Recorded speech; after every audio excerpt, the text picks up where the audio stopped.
Gen Alpha and Gen Z want to watch the world burn while millennials are scraping up the remains of what boomers left behind for them. It's a race to get ahead, and people are divided by the ages more than ever. Here in this video, we're going to hear perspectives from all parts of the spectrum, and if you personally have been enjoying my daily doomer commentaries over here on the page, feel free to like, comment your thoughts and opinions below, and subscribe to see my daily videos right here on the channel. And a huge shout out to the few of you that go above and beyond and check out those links down below in my description.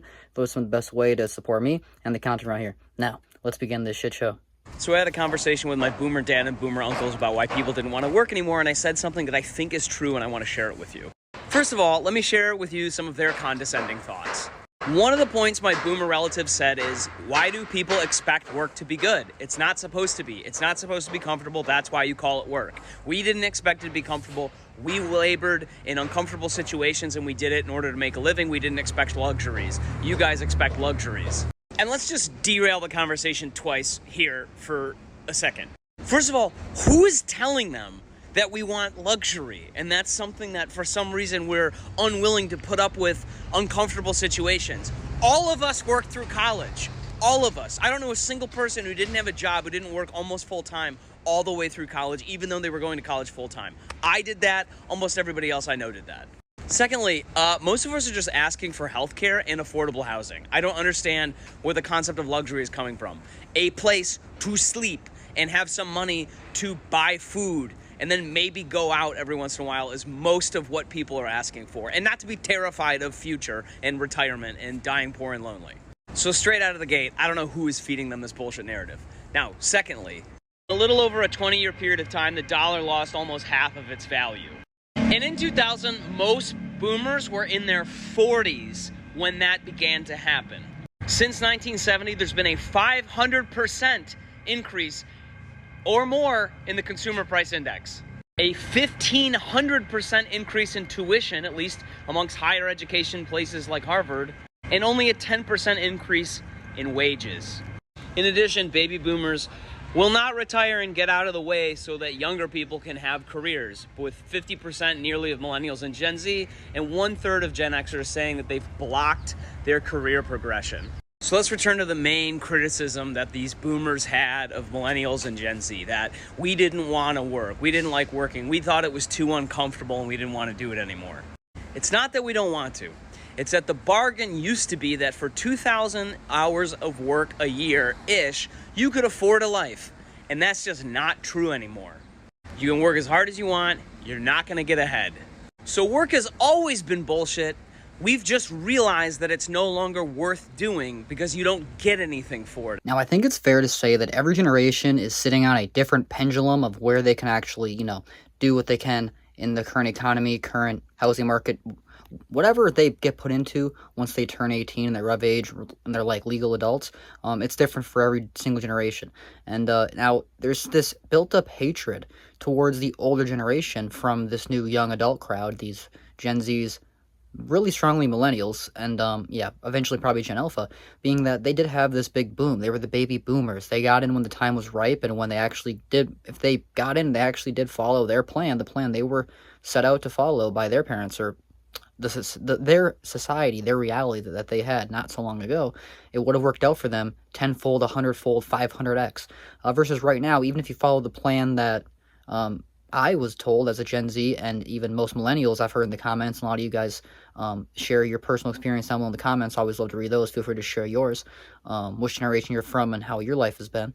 And it's crazy to think how it's like the roadmap we were laid out with doesn't seem to really pan out, and now the market is just increasingly getting more and more and more and more expensive. And now, hopefully, if you were able to get into the market and invest, the problem is, with things continuously rising, there's no extra money to invest in anything, so there's never really a way to get in. Now, there are always people who are willing to sacrifice. That's always been the type of deal in life where you have to sacrifice to get ahead. But the sacrifice it takes now is much more than it was not so long ago. And when people say that they don't want to work, people don't want to work for an unfair wage. Now, it's like, okay, Josh, not every single job is supposed to be livable. If you're working at McDonald's part-time, of course you can't live on your own off of that. But if I'm working 100 hours a week at McDonald's, basically working 2 or 3 jobs, damn near, depending on, what the full time is. I guess it's 40 hours, but reasonably, I think it's more than that these days, if you really want to break it down financially and for most people's budget for the average person.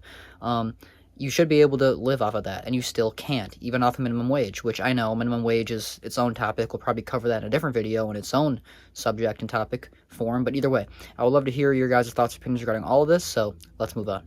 I want to give you a snapshot of what the millennials and Gen Zs are living on a daily basis. Number one is going to be the job market and this looming recession. That's putting uncertainty on millennials and Gen Zers, especially the younger crowd who is just graduating college, who just invested tens of thousands of dollars and now can't find a job, or even if they just got a job, they're in fear of being laid off. That's creating a little uncertainty. And with this uncertainty, it's creating a whole slew of problems. And the biggest one on the top of the list is our birth rate. Even the Wall Street Journal recently did an article that our US fertility rate was lower in 2023 than any year since 1979. And I wanted to do some research and figure out why this is. But I did a poll on my Instagram and 2,200 people answered this poll. And 49% of people who can have children right now are not choosing to do it because of the fear of the economy and because of their finances. And another 17% said that they're not having children because of the uncertainty of the future. That could be the foreign wars, that could be our political divide, democracy, AI coming for our jobs, or just the economy getting worse in general. But 66% of people who can have children aren't having children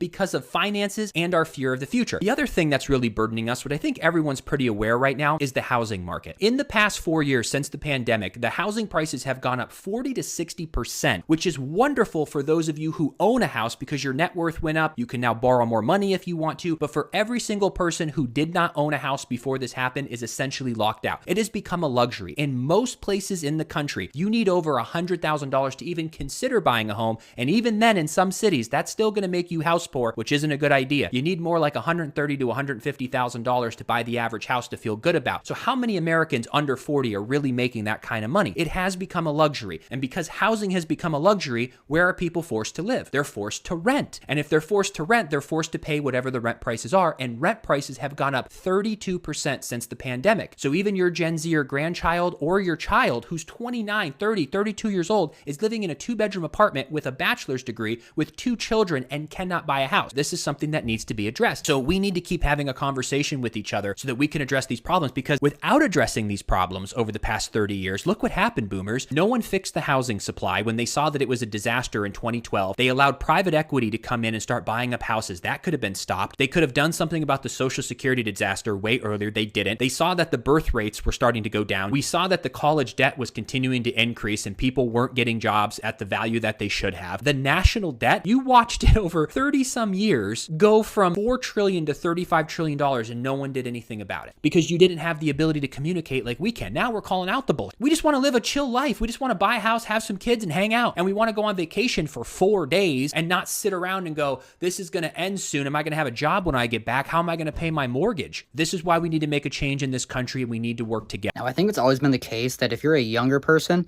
no older person ever really going to want to hear you out. You don't have enough life experience, you haven't really lived long enough, and what can you know, you dumb little kid? And anything that you do actually have a problem with, it's your fault because you don't know how to solve it yet. You haven't lived it long enough to learn it. And instead of teaching you, let's just punish you with our words and, society.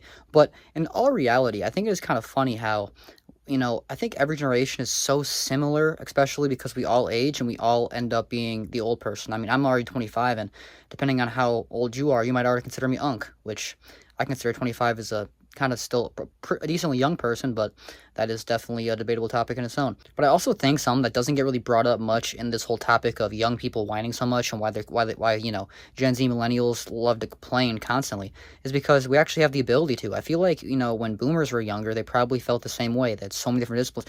There were still protests back in the day. It's just they didn't have cell phones in their pockets, every single one of them, and a TikTok page that could blow up if, one of your videos hit home with someone and possibly even hit a nerve with someone that disagrees with you that'll continue to comment and blow you up in the algorithm. So everybody with an opinion has a say, and everybody who has a cell phone has a small little platform that could potentially grow into a whole news broadcast, a whole podcast, a whole segment on the nighttime television. It's a whole crazy world we're living in, and everybody has access to public media. And not only the consumer, but the creator of it. I mean, you guys are watching me right now, and I'm more than grateful for the few that check me out, watch through, hear my opinion, and want to see all the bullshit gossip that's currently going on throughout society, spewing in whichever topics we're discussing in said video. But in this specific video that you're watching right now, yeah, it feels like the divide within generations is somewhat justified when you genuinely point out the difference that is living reality in society in modern day versus what our parents or grandparents had to deal with, live through, and kind of the, direction they were able to be pushed versus now it's like, where do we go? The GPS is broken. Siri spewing out random words and it's like gibberish. Bank of America, I won't touch because I lived through the 2008, the Great Recession, and I loved Bank of America up until that point. And then I had a sizable amount of cash in well into the 6 digits that was sitting in a checking account, and I had a line of credit with them. I had a credit card with them, and I think my car loan was with them, if I remember correctly at the time. 2008 happened. And I go into my bank and all of my cash was frozen. And then it went away. And I was like, they covered their debt, my cash, not because I was delinquent. I didn't have perfect credit. Wasn't behind on anything. They were overextended. So I call the banker and the banker goes, the whole world's on fire right now. All financial institutions are getting crushed. We're trying to protect our bottom line. We were overextended. So they force paid my cards with my cash. They basically paid off all of the debt I had with them with my cash. I definitely want to touch on this in a few different angles right here because this is definitely something that I think might surprise and shock some of you viewers watching me from outside the U.S. or watching my videos that haven't lived within the States. I'm born and raised in the States, the only place I've ever really known and experienced, so I definitely know this is the case. The majority of Americans are living on a facade, guys. It's debt. They're living on a huge pile of debt, and all that wealth and all the Instagram photos, all those, cute anniversary Facebook pics, those out-to-eat dinners, those vacations, those school clothes, it's all paid on a credit card, guys. And now, fair enough, I believe, especially as an American, you should have your full right and access to your money. You should be able to have full control over it. But if you owe people a bunch of money and your creditors come to get that payment, don't expect them, especially if they have full access to your safe, to go up in there and take what they feel like is already theirs. This guy kind of is coming at it like a little bit backwards, but that is also the thing though, whereas like the majority of Americans, they live off their debt. Their car is still basically loaned out. It's still owned by the dealership. They're just paying a monthly fee every month until one day they own it. That's pretty much how mortgages work. The bank still owns your money, the bank still owns your home, but eventually in 15, most people 30 years, then you get to say that you own it. But don't forget, you still got to pay the tax man, because if Uncle Sam doesn't get his cut, that house will never be yours. It's never really yours at the end of the day. And even if on this God's green earth we're just borrowing everything we have at the end of the day, because you can't take anything with you the same way we didn't come here with anything as we did. So the whole idea of ownership, which is built on the American dream, it's just kind of a facade in its whole endeavor. It's just built up on this whole pyramid scheme of debt. The banks is pretty much it's like a topple over. If you put in 1,000, they're like loaning it out to other people, still as if they have your 1,000. It's a whole system in itself that we don't really get to be a part of, being the average person, but it's something that I feel like should get talked about more. But that's how the whole society is propped up on, and if you can live within the system and run it your way and figure out how to work it, you'll be just fine. But for the average person like you and me, we're sitting here screwed, looking back and forth, kind of just like scratching our backs, saying, how do we buy the dog food this month? Either way, I do appreciate you guys, so feel free to let me know your guys' thoughts and opinions, because I know this is kind of a back and forth topic, and there's many different opinions on this, and I love to hear all of them. Yeah, guys, that's going to wrap up this video, how millennials are the most screwed over generation, Gen Z following right along beside them, and then Gen Alpha, I'm sorry, guys, boomers, that's my mean face. I'm sorry, guys. I'm just joking. I love everybody. You guys are the best. Shout out everybody who's been continuing to support these videos. These videos will continue to be pumping out daily. I'm trying to crush these commentaries and all that stuff. So I definitely appreciate you guys who have been enjoying these daily Doomer commentaries over here on the page. Feel free to like, comment your thoughts, opinions below, and subscribe to see my daily videos right here on the channel. A huge shout out to the few that go above and beyond and check out those links down below in the description. Those are some of the best ways to support me and the channel around here. Definitely keep me fed, keep me alive, keep me striving. So definitely appreciate the motivation and the ongoing support. I have been doing evening live streams, so if you want to come hang out with me, get to know me more, chat with the community, that's a great way to do so. And hey, you can just, be there. So I appreciate you. Thanks for watching. Hope you enjoyed. See you in the next one. Bye.